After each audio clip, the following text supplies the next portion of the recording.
সবাইকে শুভেচ্ছা, স্বাগত প্রথম আলোর নিয়মিত আয়োজন একেএস বার্তা সংক্ষেপে। সঙ্গে আছে আমি সাদিয়া ইয়াসমিন। জানিয়ে দিচ্ছে আজকের গুরুত্বপূর্ণ খবরগুলো। পূর্ণাঙ্গ বিশ্ববিদ্যালয় রূপ পাওয়ার পর প্রথমবার জগন্নাথ বিশ্ববিদ্যালয় কেন্দ্রীয় শিক্ষার্থী সংসদ যোগসু নির্বাচনের ভোট গ্রহণ হয়েছে মঙ্গলবার। তবে দলের টোকেন ও নারী হেনস্থা প্রসঙ্গ নিয়ে দুই দল পাল্টাপাল্টি অভিযোগ করেছে। ভোট গ্রহণ শুরুর পরপরই প্রশাসনের বিরুদ্ধেও পক্ষপাতমূলক আচরণের অভিযোগ এসেছে ছাত্রদল ও শিবির সমর্থিত দুই প্যানেল থেকেই। সকালে পাল্টাপাল্টি সংবাদ সম্মেলন করেন তারা।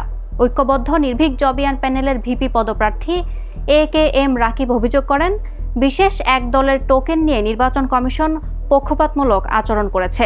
অন্যদিকে অদম্য জবিয়ান ঐক্য প্যানেলের ভিপি পদপ্রার্থী রিয়াজুল ইসলাম অভিযোগ করেছেন, ক্যাম্পাসের বাইরে ছাত্রদলের কর্মীরা নারী শিক্ষার্থীদের হেনস্থা করা সহ সন্ত্রাসী কর্মকাণ্ড করছে।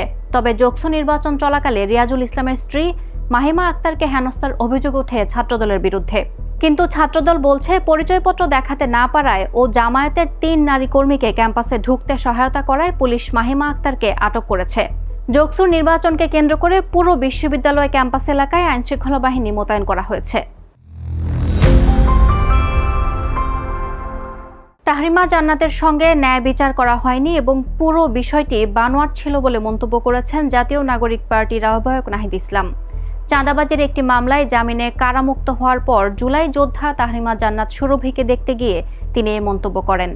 5 জানুয়ারি দিবাগত রাত 1টার দিকে তাহরিমার টঙ্গীর বাসায় যান তিনি। সেখানে তিনি আরও অভিযোগ করেন, কিছু কিছু মিডিয়া জুলাই গণ অভ্যুত্থানের পরিচিত মুখদের চরিত্র হননের কাজ করছে। তাহরিমা জান্নাতের ঘটনাটি তারই ধারাবাহিক একটি প্রচেষ্টা।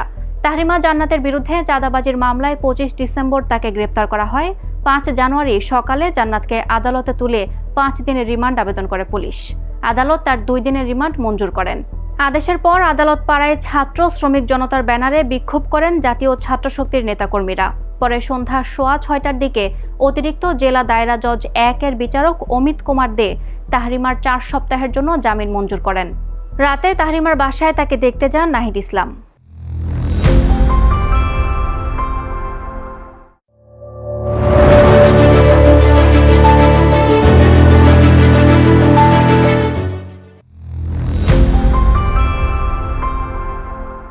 মঙ্গলবার মৌসুমের সর্বনিম্ন তাপমাত্রা রেকর্ড হয়েছে 7 ডিগ্রি সেলসিয়াস। রাজশাহী বিভাগের 10 জেলায় চলছে শৈত্যপ্রবাহ। আবহাওয়া অধিদপ্তর জানিয়েছে, গত 31 ডিসেম্বর মৌসুমের সর্বনিম্ন তাপমাত্রা রেকর্ড করা হয়েছিল গোপালগঞ্জে, যা ছিল 7.5 ডিগ্রি সেলসিয়াস। রাজশাহীতে মঙ্গলবার সেই তাপমাত্রা কমে হয়েছে 7 ডিগ্রি সেলসিয়াস। মঙ্গলবার শৈত্যপ্রবাহ বইছে রাজশাহী, পাবনা, বগুড়া, দিনাজপুর, নীলফামারী, পঞ্চগড়, রাঙ্গামাটি, যশোর, কুষ্টিয়া ও চুয়াডাঙ্গা জেলায়।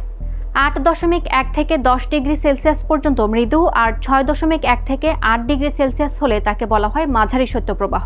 সেই হিসেবে রাজশাহীতে মাঝারি শৈত্যপ্রবাহ চলছে। ভেনেজুয়েলায় শপথ নিয়েছেন অন্তর্বর্তী প্রেসিডেন্ট দেলসি রদ্রিগেজ। যুক্তরাষ্ট্রের সঙ্গে দেলসির সম্পর্ক এখন আগের তুলনায় কিছুটা নমনীয় থাকলেও দেশটির পরিস্থিতি এখনও উত্তেজনাপূর্ণ। দেলসি রদ্রিগেজ শপথ নিয়ে আসার পর সোমবার গভীর রাতে প্রেসিডেন্ট প্রাসাদের কাছে টানা গুলির শব্দ শোনা যায়। প্রাসাদের ওপর দিয়ে অজ্ঞাত ড্রোন উড়ে যাওয়ার পর নিরাপত্তা বাহিনীও পাল্টা গুলি ছোড়ে। মার্কিন অভিযানে আটক প্রেসিডেন্ট নিকোলা মাদুরো বর্তমানে যুক্তরাষ্ট্রের হেফাজতে আছেন। নিউ ইয়র্কের আদালতে তিনি নিজেকে এখনও ভেনেজুয়েলার প্রেসিডেন্ট আছেন বলে উল্লেখ করেছেন। মার্চের 17 তারিখে মামলার পরবর্তী শুনানির দিন ঠিক করা হয়েছে। এদিকে দেলসি রদ্রিগেজ দেশের শান্তি ও অর্থনৈতিক স্থিতিশীলতা বজায় রাখার অঙ্গীকার করেছেন। মার্কিন প্রেসিডেন্ট ডোনাল্ড ট্রাম্প সতর্ক করে জানিয়েছেন, দেলসি যদি যুক্তরাষ্ট্রের পরিকল্পনা অনুযায়ী কাজ না করেন তাহলে তাকে বড় মূল্য দিতে হবে। তবে দেলসি কিছুটা নমনীয় সুরে যুক্তরাষ্ট্রের সঙ্গে সহযোগিতার ইঙ্গিত দিয়েছেন। রাষ্ট্রীয় নিরাপত্তার নিশ্চয়তা দেওয়ার প্রস্তাব এলেও ভারত সফরে যেতে রাজি নয় বিসিবি। বিকল্প ভেন্যু চেয়ে আইসিসিকে আনুষ্ঠানিক প্রস্তাব পাঠানো হয়েছে। ভারতে নিরাপত্তা ঝুঁকির কারণ দেখিয়ে বিশ্বকাপ না খেলার অবস্থানে রয়েছে বিসিবি। আইসিসি অনলাইন সভায় রাষ্ট্রীয় নিরাপত্তা দেওয়ার আশ্বাসের প্রস্তাব আসতে পারে, তবু অবস্থান বদলাতে রাজি নয় তারা। মুস্তাফিজকে আইপিএল থেকে বাদ দেওয়ার ঘটনাকে কেন্দ্র করেই নিরাপত্তা নিয়ে প্রশ্ন তুলেছে বিসিবি। বোর্ডের শীর্ষ কর্মকর্তারা বলছেন, সরকারের নিষেধাজ্ঞা থাকায় ভারতের মাটিতে না খেলার সিদ্ধান্ত থেকে সরে আসার কোনো সুযোগ নেই। আইসিসি ম্যাচ ভারত থেকে সরাতে রাজি না হলে বাংলাদেশের প্রতিপক্ষ ওয়াকওভার পেতে পারে, তবু নিরাপত্তাকেই সর্বোচ্চ অগ্রাধিকার দিচ্ছে বলে জানায় বিসিবি। এই ছিল আজকের এগেস বার্তা সংক্ষেপে। প্রথম আলোর প্রতিদিনের এই আয়োজন দেখুন prothomalo.com সহ আমাদের ইউটিউব চ্যানেল ও ফেসবুক পেজে। ধন্যবাদ এতক্ষণ সঙ্গে থাকার জন্য। থাকুন ভালোর সাথে, আলোর পথে।